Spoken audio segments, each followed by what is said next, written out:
All right, 5 reasons why this is hard for you to sell. Sell, do BD, promote, like all these things that we do in Web3, they're all in one big bucket. I'm just gonna call them sell. Just agree for it. It's not just that you are selling something for product. You can be doing whatever you're doing to grow the business or go to market in Web3. I'm gonna give you the 5 main things. So one thing is you are vomiting all information on the prospect instead of sharing only what's needed. So again, it's a psychological problem. You don't know how to work with the other person. You know how to communicate with them properly. That's why you choose to give them all information that you have on the product, like hoping that something will land for them, like they will hear something and then boom, they're gonna buy. Well, this is a valid approach. It can work sometimes, but it will protect you from being a very good person that's selling, because the really good people that sell, they understand that instead of doing a good pitch, it's better to ask good questions. And then when you ask good questions and they tell you, hey, I'm interested in X and Y, you go and you tell them everything about X and Y instead of sharing them everything from A to Z. Like, do you understand? The main concept is not showing them how well you can pitch everything, but how well you can pitch things that are important for them. Next thing, you don't know the pains of the buyer better than they do.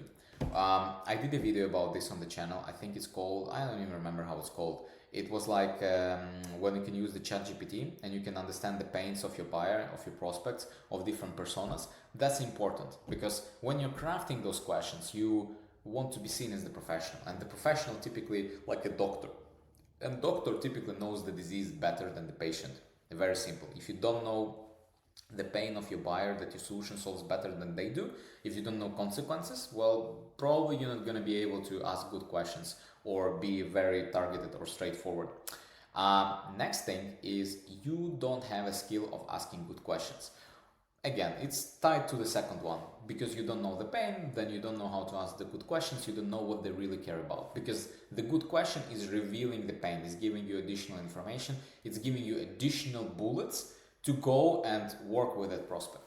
Fourth one is you are afraid to disqualify. This is a common problem for people that have zero pipeline. If you don't have anybody in pipeline, you are eager, you are needy, you want to have something in the pipeline, you want to show everybody that you're a good guy, that you know how to do business.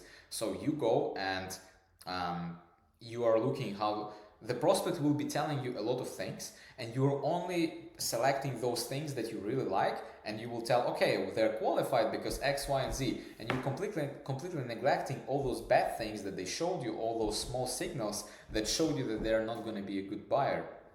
Well, if you're going to be disqualifying, you're gonna focusing on those things that are bad, and if they're confirmed, you're gonna be getting rid of the prospect and jumping into the next call. So most of the salespeople are afraid to do it. Most of the salespeople are still trying to find the way if the prospect is a good business for them.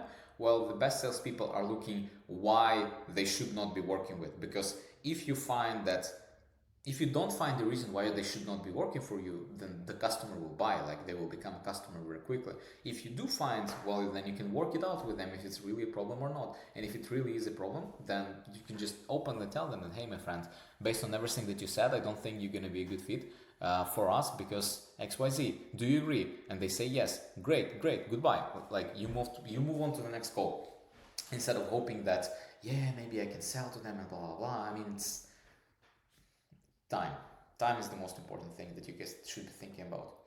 And the last one, you're not using the CRM. It doesn't matter what kind of the CRM. I mean, it does. In the beginning, it really doesn't. If you just started selling today, then you're good to go with the Google Sheets and it's going to be fine for you. If you're selling for at least a couple of months, you need to get yourself a proper CRM, something like Enrich, something like, I don't know. If you're selling in Web3, then the Telegram is going to be a problem for you. So you need to track all of your Telegram conversations somewhere. And that's very simple. You just go, you get a tool, you track all your conversations there. It's your second brain as the salesperson. You don't have to worry about a lot of things. The CRM will be tracking tasks, follow-ups, things that basically are low value, because you probably don't want to spend your time on low value task. You want to go on high value task, like a call that will get you a deal, instead of like spending 30 minutes to send those messages manually. Like just in the beginning it's not necessary, but down the line is going to be one of the ways how you can increase your efficiency and productivity. Very simple. And that's it. That's why it's hard for you to sell, because you are not doing those 5 things. Of course, there can be more reasons, but this is the main ones that I want you guys to highlight.